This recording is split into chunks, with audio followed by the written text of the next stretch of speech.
जब ताकत और बुद्धि के बीच मुकाबला हो तो कौन जीतता है?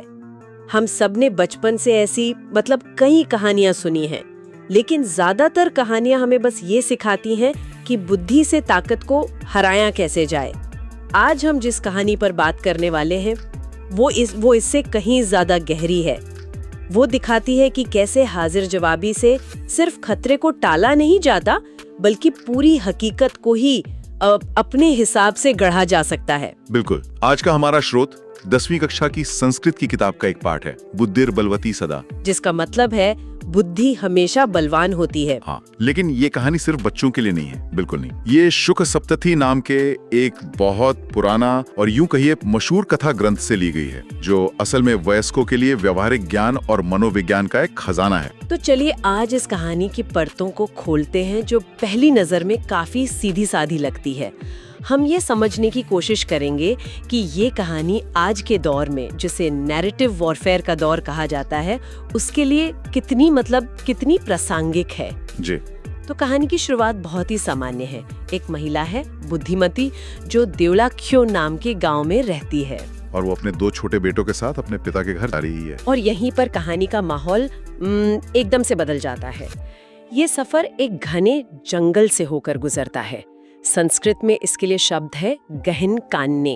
गहन कान्ने। हाँ, और जैसा कि पुरानी कथाओं में होता है, जंगल कभी सिर्फ पेड़ों का झुंड नहीं होता, वो अनिश्चितता का, अराजकता का और छिपे हुए खतरों का प्रतीक है। और वो खतरा बहुत जल्द सामने आ भी जाता है। हाँ, रास्ते में बुद्धिमती एक बाघ यानी व्याघ्र को देखती है। हाँ। अब किसी के लिए भी ये जिंदगी और मौत का सवाल है। पहली प्रतिक्रिया क्या होगी? डरना, भागना, या शायद सुन्न पड़ जाना। हाँ बिल्कुल, लेकिन बुद्धिमती इनमें से कुछ नहीं करती। वो एक ऐसा काम करती है जिसकी कोई कल्पना भी नहीं कर सकता। वो अपने दोनों बेटों को एक एक थप्पड़ मारती है, छपेट या थप्पड़ से, और जोर से कुछ कहती है। और जो वो कहती है वही तो इस कहानी का दिल है ना। बिल्कुल। वो एक नाटक करती है और अपने बच्चों से कहती है, एक ही बाघ को खाने के लिए तुम दोनों क्यों झगड़ रहे हो? सोचिए जरा, बाघ के सामने खड़े होकर। हाँ, अभी इसी को बांट कर खा लो, बाद में कोई दूसरा ढूंढ लेंगे। अब जरा एक पल रुक कर इसे समझते हैं। ये सिर्फ एक झूठ नहीं है, ये एक काउंटर नैरेटिव है। Counter narrative? हाँ, बाकी दुनिया में कहानी साफ है, मैं शिकारी हूँ, तुम शिकार हो। बुद्धिमती ने उस कहानी को स्वीकार करने से ही इनकार कर दिया। उसने एक नई, ज्यादा डरावनी कहानी पेश की कि तुम शिकारी नहीं, तुम तो खुद शिकार हो, और मैं व्याघ्रमारी हूँ, यानी बाघों को मारने वाली। ये कमाल का विश्लेषण है। उसने फिजिकल बैटलफील्ड पे लड़ने के बजाय साइकोलॉजिकल बैटलफील्ड पे लड़ाई शुरू कर दी। उसने समस्या को हल नहीं किया, उसने समस्या की परिभाषा ही बदल दी। बिल्कुल। और बाघ की प्रतिक्रिया इस बात का सबूत है।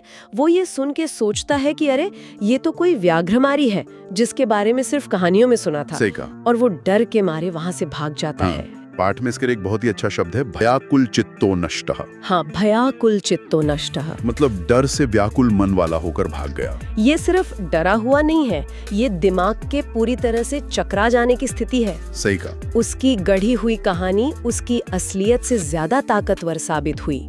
शारीरिक रूप से कहीं ज्यादा ताकतवर बाघ सिर्फ शब्दों के डर से भाग खड़ा हुआ। ये दिखाता है कि मनोवैज्ञानिक बढ़त शारीरिक बढ़त से कहीं ज्यादा शक्तिशाली हो सकती है। बुद्धिमती ने हिंसा का जवाब हिंसा से नहीं दिया, बिल्कुल, बल्कि एक बेहतर और ज्यादा डरावनी कहानी से दी। बिल्कुल। तो एक चालाक दिमाग ने जानवर की ताकत को हरा दिया। क्या हम मान लें कि मामला यहीं खत्म हो गया? अक्सर ऐसी कहानियों में एक और मोड़ आता है ना। हमेशा आता है, क्योंकि हर शक्तिशाली नैरेटिव को कोई ना कोई चुनौती जरूर देता है। और यहाँ वो चुनौती एक चालाक सियार यानी शुगाल के रूप में आती है। हाँ, वो बाघ को ऐसे डरावा भागते देखता है तो उसका मजाक उड़ाता है। सियार यहाँ एक तरह से उस तर्कवादी या संदेहवादी का प्रतीक है जो कहता है, अरे ये सब बकवास है, हकीकत तो कुछ और है। और वो बाघ के अहंकार को भी खुरेदता है। बाघ उसे व्याघ्रमरी के बारे में बताता है तो सियार हंसकर कहता है, कहाँ मनुष्यों से भी डरने लगे, वो तो कोई औरत थी और तुम भाग आए। ये सिर्फ तर्क नहीं है, नहीं, ये बाघ की मर्दानगी पर, उसकी पहचान पर सीधा हमला है। सियार ने उसकी ताकत को नहीं, उसकी ईगो को चैलेंज किया।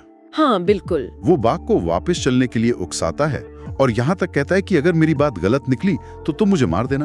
अब तो बाघ के पास कोई चारा नहीं बचा। कोई चारा नहीं है। वो तर्क से नहीं बल्कि अपने अहंकार को बचाने के लिए वापस जाने पर मजबूर हो जाता है। उसे ये साबित करना है कि वो डरपोक नहीं है। और बाघ उसके उकसावे में आ जाता है। वो सियार को अपने गले से बांधकर वापस उसी जगह ले जाने के लिए तैयार होता है ताकि सियार भाग न सके। और अब बुद्धिमती दूर से बाघ को सियार के साथ वापस आते हुए देखती है। ये कहानी का सबसे तनावपूर्ण क्षण है। अब खतरा दो गुना है। हाँ, अब सिर्फ बाघ नहीं है, उसके साथ एक चालाक सलाहकार भी है जो उसकी बनाई हुई कहानी का पर्दाफाश करने के लिए आया है। कोई भी साधारण इंसान इस स्थिति में हिम्मत हार जाएगा क्योंकि उसका पहला झूठ पकड़ा जाने वाला है। लेकिन बुद्धिमती साधारण नहीं है। बिल्कुल नहीं। वो अपनी बुद्धि का दोबारा इस्तेमाल करती है और इस बार उसकी चाल और भी गहरी और प्रभावशाली है। इस बार वो बाघ को देखती तक नहीं, वो अपनी नजरें सीधे सियार पर गड़ा देती है और उसे डांटते हुए एक श्लोक कहती है। हाँ, वो श्लोक है रे रे धूर्त त्वया दत्तम मह्यम व्याघ्रत्रयम पुरा विश्वास्या देकम मान्य कथम यासी वदात हुना। इस श्लोक को समझना बहुत जरूरी है क्योंकि यही कहानी का क्लाइमैक्स है। बिल्कुल। वो कह रही है अरे धूर्त, तुमने तो मुझे पहले 3 बाघ लाने का वादा किया था। 3 बाघ? हाँ, आज विश्वास दिलाकर सिर्फ 1 ही बाघ क्यों लाए हो? अब बताओ, ये एक मास्टर स्ट्रोक है। उसने अपनी पहली कहानी का बचाव करने की कोशिश भी नहीं की। इसके बजाय उसने एक और बड़ी कहानी बना दी जिसमें सियार ही मुख्य विलेन है। सही बात है। उसने बाघ के मन में ये बात डाल दी कि सियार उसी का एजेंट है जो उसे फंसाने के लिए यहाँ लाया है। बाघ के मन में जो छोटा मोटा शक था कि शायद सियार सही हो, वो अब इस यकीन में बदल गया कि सियार ने उसे धोखा दिया है। उसने मैनिपुलेटर को ही मैनिपुलेट कर दिया। वाओ! उसने सियार के दिमाग को नहीं, बाघ के डर को निशाना बनाया और इसका असर तुरंत होता है। पाठ में लिखा है तुरंत व्याघ्र मारी धाविता, यानी वो बाघ को मारने वाली तेजी से दौड़ी। और फिर गलबद्ध शृगालकः व्याघ्रः सहसा नष्टः, यानी गले में बंधे सियार वाला बाघ अचानक ही वहां से भाग गया। वो जो सियार अपनी चालाकी से हकीकत सामने लाने चला था, वो खुद एक झूठी कहानी का शिकार बनकर बाघ के साथ घिसटता हुआ भागने पर मजबूर हो गया। तो इस तरह बुद्धिमती ने न सिर्फ अपनी और अपने बच्चों की जान बचाई, बल्कि उसने अपने दुश्मनों को एक दूसरे के खिलाफ कर दिया। और कहानी इस श्लोक के साथ खत्म होती है, बुद्धिर्बलवती तन्वी सर्वकार्येषु सर्वदा, यानी हे सुंदरी, बुद्धि हमेशा हर काम में बल से श्रेष्ठ होती है। तो अब सवाल ये उठता है कि इतनी गहरी मनोवैज्ञानिक कहानी आई कहाँ से? ये शुक्र सप्तती क्या है? मतलब है तोते की 70 कहानियां। इसका जो ढांचा है वो बड़ा दिलचस्प है। एक व्यापारी परदेश जाता है और अपनी युवा पत्नी की देखरेख के लिए एक तोता छोड़ जाता है। एक तोता? हाँ, एक तोता। जब पत्नी किसी और के प्रति आकर्षित होकर रात में घर से निकलना चाहती है तो तोता उसे हर रात एक कहानी सुनाना शुरू कर देता है और कहानी में ऐसे सवाल जवाब छोड़ देता है कि सुबह हो जाती है और पत्नी घर से बाहर नहीं जा पाती। ऐसा 70 रातों तक चलता है। अरे ये तो अरेबियन नाइट्स की शहजादी शहरजादे जैसा है। कुछ वैसा ही है, जो अपनी जान बचाने के लिए राजा को कहानियां सुनाती है। यहाँ तोता एक स्त्री को भटकने से बचाने के लिए कहानियां सुना रहा है। बिल्कुल। लेकिन इसका उद्देश्य भारत की दूसरी कथा परंपराओं जैसे पंचतंत्र या हितोपदेश से थोड़ा अलग है। पंचतंत्र राजकुमारों को राजनीति और कूटनीति मतलब राजधर्म सिखाता है। हाँ, लेकिन शुभ सप्तती का मकसद ज्यादा घरेलू और मनोवैज्ञानिक है। ये आम लोगों को, खासकर एक स्त्री को, सांसारिक चुनौतियों, नैतिक दुविधाओं और व्यवहार कुशलता सिखाता है, मतलब व्यावहारिक ज्ञान। अच्छा। इसकी कहानियां ज्यादा निजी और मनोविज्ञान पर आधारित होती हैं। इसीलिए 14वीं शताब्दी में जब इसका फारसी में तूती नामा नाम से अनुवाद हुआ तो ये पूरी दुनिया में बहुत मशहूर हो गया। मतलब ये सिर्फ मनोरंजन के लिए नहीं थी, ये एक तरह की सर्वाइवल गाइड थी। और इस कहानी में इस्तेमाल हुए कुछ संस्कृत शब्द भी बहुत कमाल के हैं, जैसे जगाद यानी कहा, धूर्त यानी चालाक, जो सियार के चरित्र को एक शब्द में बता देता है। हाँ, और जैसा हमने पहले बात की, भयाकुल चित्तो, जो बाघ की मानसिक स्थिति का पूरा एक्सरे कर देता है। ये शब्द दिखाते हैं कि संस्कृत सिर्फ एक भाषा नहीं, बल्कि भावनाओं को बहुत सटीकता से व्यक्त करने का एक जरिया है। ये कहानी हमें सिखाती है कि बुद्धि का सही इस्तेमाल सिर्फ मुश्किलों से निकलना नहीं है, बल्कि मुश्किल को अपनी जीत में बदल देना है। सही बात है। बुद्धिमती ने सिर्फ खतरे को नहीं टाला, उसने पूरी स्थिति को अपने पक्ष में मोड़ दिया। उसने बाघ और सियार को अपनी कहानी का मोहरा बना लिया और खुद उसकी सूत्रधार बन गई। ये सिर्फ बचाव नहीं था, ये पूरी तरह से नियंत्रण हासिल करना था। उसने अपने डर का जवाब एक बेहतर कहानी से दिया, एक ऐसा नैरेटिव बनाया जिस पर खुद उसके दुश्मन ने यकीन कर लिया।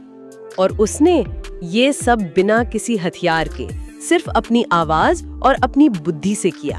तो इस पूरी चर्चा का सार ये है कि दिमाग की ताकत सिर्फ समस्याओं को सुलझाना नहीं है, ये मुश्किल हालात में जीवित रहने का और यहाँ तक कि उन पर हावी होने का एक शक्तिशाली औजार है।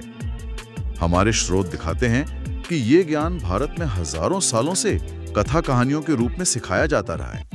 ये सिर्फ लोक कथा नहीं है, ये एक तरह से स्ट्रेटेजिक थिंकिंग का एक क्लासिक उदाहरण है। अंत में एक विचार छोड़ जाते हैं। ये कहानी दिखाती है कि कैसे एक घड़ी हुई कहानी, एक नैरेटिव, भौतिक सच्चाई से ज्यादा ताकतवर हो सकता है। आज की दुनिया में जहां हम सूचनाओं, अफवाहों और प्रोपेगेंडा से चौबीसों घंटे घिरे हुए हैं, हम कितनी बार देखते हैं कि कहानियां और नैरेटिव हमारी हकीकत को शेप देते हैं, चाहे वो राजनीति हो, विज्ञापन हो या सोशल मीडिया। सवाल ये नहीं है कि कौन शारीरिक रूप से ज्यादा ताकतवर है, बल्कि ये है कि किसकी कहानी ज्यादा मजबूत है।